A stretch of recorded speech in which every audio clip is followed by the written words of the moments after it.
Pagong, Pusa at Belat. Yan yung mga bagong pangalang lumabas sa listahan ng mga nakatanggap di umano ng confidential funds ni Vice President Sara Duterte.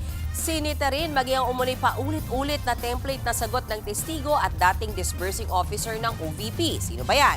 Base sa acknowledgement receipts, yan po ay sina Antonio Pagong, Timon Andrew Pusa, Don Piang, May Pamana, Shane Ngit-Ngit, at Suniso P. Belat. 100,000 hanggang 250,000 pesos mga kapatid ang natanggap ng ilan sa kanila ha. Ang tanong dyan ng prosekusyon, nakita raw ba ng disbursing officer na si Gina Acosta kung ginastos raw ba talaga yan para sa confidential activities?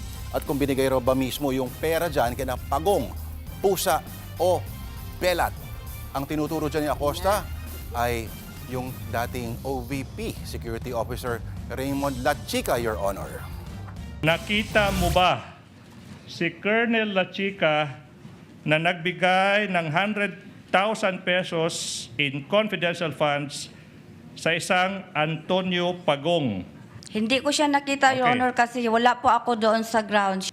Timon Andrew Pusa, nakatanggap ng 100. Same sagot ba?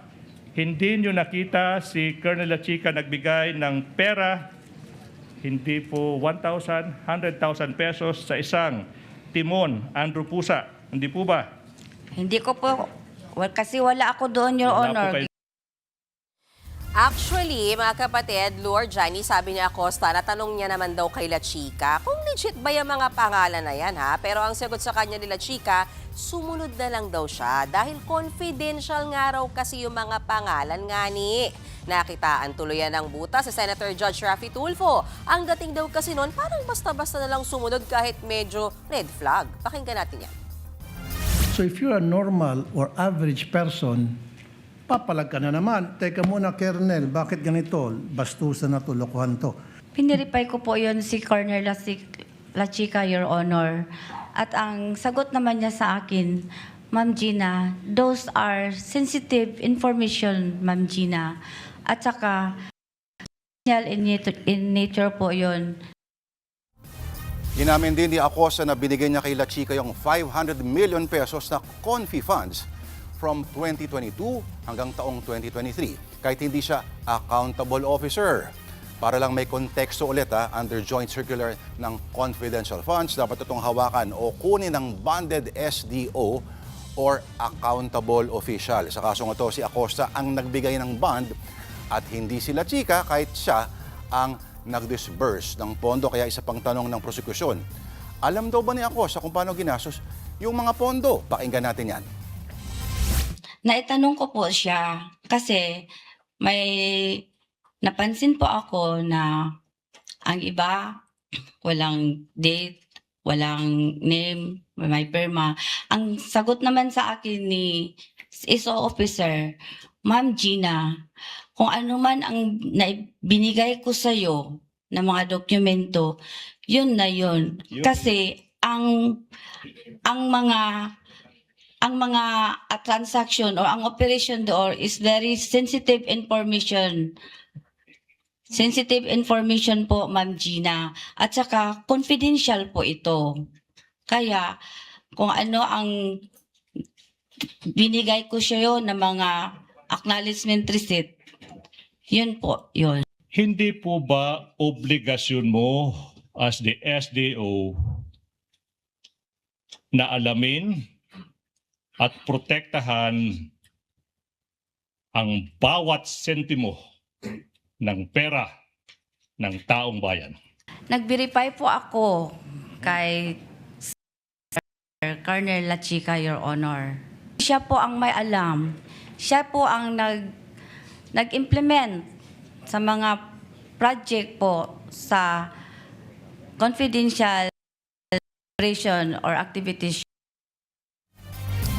Bukod dyan, inamin din ni Acosta na walang acknowledgement receipt si Acosta na nagpapakitang natanggap ni Lachica yung pera. Actually, meron siyang pinipirmahan. Pero, binabawi raw pala kasi ni Lachica yung resibong yan after magsumite ni Acosta ng accomplishment report o liquidation report sa COA.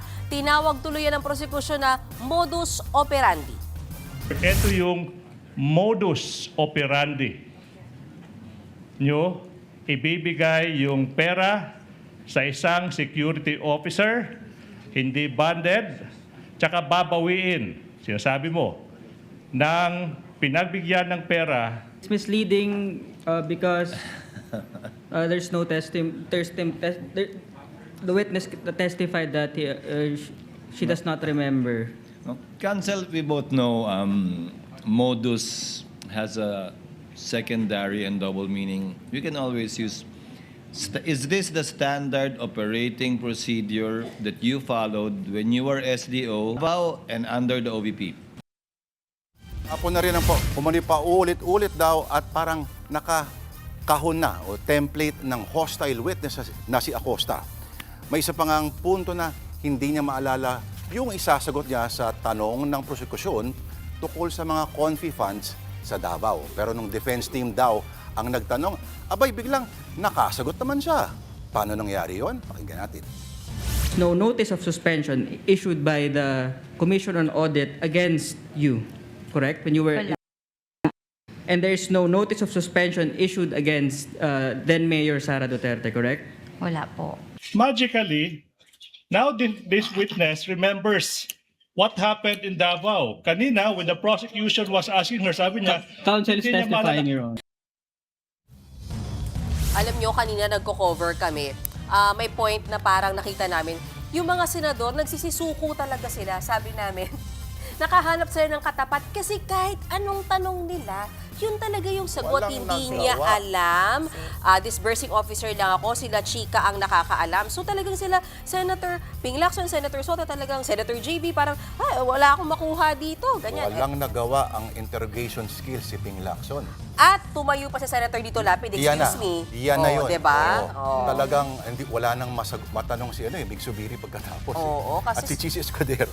Talagang inuna mo na si Dito Lapid kasi once in a lifetime lang. Yes, tama yan. Parang pag may Dito Lapid, wait lang, makinig tayong lahat. Correct. Oo. Yun din sinasabi ko kanina, parang ngayon ko na ulit nakita. Yes, At in pwede fairness, tahimik ah. kami lahat pag Dito Lapid. O sige, Johnny, go ahead. Yung first part ng tanong niya, may maayos na tanong yung compared sa ibang tanong ng iba. Alam mo naman. Sige. Okay, since eto nga sabi niya kanina, puro si Colonel La La Chica. Chica, di ba? So ano ba to? Dapat ba siya na ba ang next na uupo? At saka puro sensitive tsaka confidential itong pinanggagastusan. Hanggang saan ba pwedeng hindi disclose pagdating sa confidential funds? Una, yun mga senators, yun na rin yung gusto nila. Kasi para daw hindi sana magulo yung thought. Yes. Kasi since puro siya yung Binabato, ipinupunto na tinuturo. siya yung makakasagot, hindi ko alam, si Colonel La Chica. Kaya sasabi nila Senator Joel Villanueva kanina, baka dapat sila Chica na yung sumunod. Kaso hindi pa siya, I think hindi pa siya nahasapina. So I think taga-OVP pa bukas. Sige. Nagtataka ako, Mm. bakit parang hindi eager prosecution na tawaging witness yan, La Chica?